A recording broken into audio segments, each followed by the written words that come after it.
Assalamualaikum warahmatullahi wabarakatuh. Selamat pagi semuanya menjelang siang. Saya minta waktunya sebentar aja, nggak lama-lama kok. Di sini saya akan membawakan sebuah cerita tentang penyesalan seorang anak terhadap ibunya. Nah, gimana sih itu ceritanya? Ceritanya tuh begini. Pada suatu hari, seorang anak berkata pada ibunya, "Ibu, aku malu sama teman-temanku. Mereka memiliki ibu yang sempurna secara fisik, dan mereka bangga terhadap ibu mereka. Tapi aku, Bu, mengapa aku memiliki ibu yang buta? Andai saja aku tahu aku dilahirkan oleh seorang ibu yang buta, maka aku lebih memilih untuk tidak dilahirkan." Mendengar kata-kata yang dikeluarkan dari mulut anaknya, sang ibu pun langsung berkata, "Nak, ibu memang buta, tetapi walaupun kamu malu dengan keadaan fisik yang ibu miliki, kamu tetap ibu sayang, Nak." Lalu anaknya menjawab, "Bu, semua teman-temanku selalu menghinaku, bahkan tidak ada satupun perempuan yang suka padaku karena melihat fisik ibu yang tidak sempurna. Mereka takut jika kelak menikah denganku, anak kami juga akan cacat, buta seperti ibu." Mendengar perkataan anaknya, sang ibu begitu terpukul dan menangis. Namun demikian, sang ibu tetap sayang pada anaknya. Tak henti-hentinya ibu itu berdoa untukmu, Nak. Detik bergantinya menit, menit bergantinya jam, jam bergantinya hari. Akhirnya si anak menyelesaikan pendidikannya S1 di Fakultas Teknik.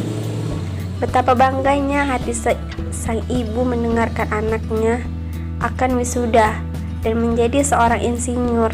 Tak sia-sia pengorbanan selama ini dengan berjualan di pasar untuk menyekolahkan si anak. Tak kenal lelah sang ibu bekerja walaupun dalam keadaan matanya yang buta.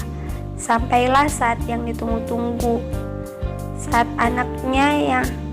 anaknya dan lainnya akan wisuda, teman-teman beserta orang tua dan keluarga berkumpul menantikan acara dimulai. Tetapi sang ibu sama sekali tidak diajak anaknya untuk menghadiri wisuda tersebut.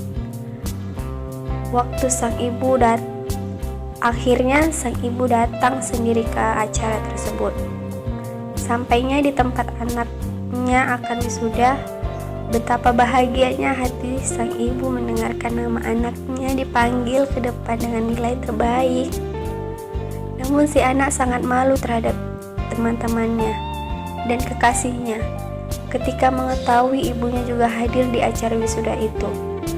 Acara yang seharusnya menurut si anak membuat bahagia pada saat itu, sang ibu mendekati si anak sambil meraba-raba wajahnya. Lalu kekasih si anak bertanya padanya, "Dia siapa, perempuan buta itu?" Si anak tidak menjawab dan hanya diam membisu. Akhirnya ibu berkata pada dia, "Adalah ibunya." Mendengar ibunya berkata demikian, si anak akhirnya pulang sebelum acara selesai dan meninggalkan ibunya sendirian. Setelah acara selesai, akhirnya sang ibu juga pulang ke rumah tanpa anaknya. Namun siapa yang tahu kapan ajal akan tiba? Ketika hendak menyeberangi jalan, sang ibu meninggal dunia. Betapa terkejutnya si anak ketika pihak rumah sakit mengabarkan bahwa beberapa menit yang lalu ibunya telah meninggal akibat kecelakaan. Dan petugas kepolisian memberikan tas yang dibawa ibunya pada saat menghadiri wisuda. Si anak hanya duduk diam menunggu ibunya yang masih dibersihkan dari sisa-sisa darah yang masih menempel di tubuhnya. Pada saat menunggu jenazah ibunya, si anak membuka tas kesayangan ibunya yang lusuh dan kumal itu. Di saat terdapat foto sang ibu ketika mengandungnya, dan betapa terkejutnya si anak ketika membaca sepucuk surat yang begitu lusuh yang terdapat di dalam tas ibunya. Si anak membaca surat tersebut dan di dalam surat tertulis Banjarmasin 12 Oktober 1984. Anakku yang sangat kucintai, bayi mungilku yang sangat kusayangi, betapa kau sangat berharganya di hati ibu, nak. Walaupun kau buta dari lahir, tetapi ibu sangat menyayangimu. Kaulah anugerah terindah yang ibu miliki, nak. Ini adalah surat terakhir yang ibu tulis, karena besok ibu sudah tidak bisa lagi menuliskan kata-kata di atas kertas. Karena besok ibu akan mendonorkan kedua mata ibu untuk Nona, agar kau dapat melihat dan menikmati indahnya dunia anugerah yang diberikan Allah Subhanahu wa Ta'ala.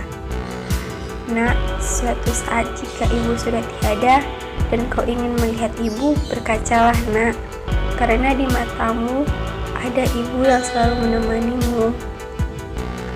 Air mata si anak pun mengalir deras. Ia menyesal karena sudah terlambat bagi dirinya untuk membahagiakan ibunya. Si anak teringat dengan semua perbuatan yang ia lakukan terhadap ibunya. Dia hanya duduk terdiam, tersipu di depan kaki ibunya yang telah terbujur kaku. Semua telah terjadi, dan kini ibunya telah pergi untuk selama-lamanya. Dalam hal ini mengajarkan betapa besarnya kasih sayang seorang ibu terhadap anaknya tanpa mengharapkan balasannya. Nah, begitulah ceritanya. Jadi di sini kita harus selalu menyayangi orang tua kita, terutama ibu. Karena ibulah yang mengandung kita selama 9 bulan. Dia selalu merawat kita. Jadi kita tuh gak boleh yang namanya durhaka kepada orang tua. Ngomong kasar sedikit pun tidak boleh. Karena surga di telapak kaki ibu. Sekian yang bisa saya sampaikan. Lebih dan kurang saya mohon maaf dan saya akhiri. Wassalamualaikum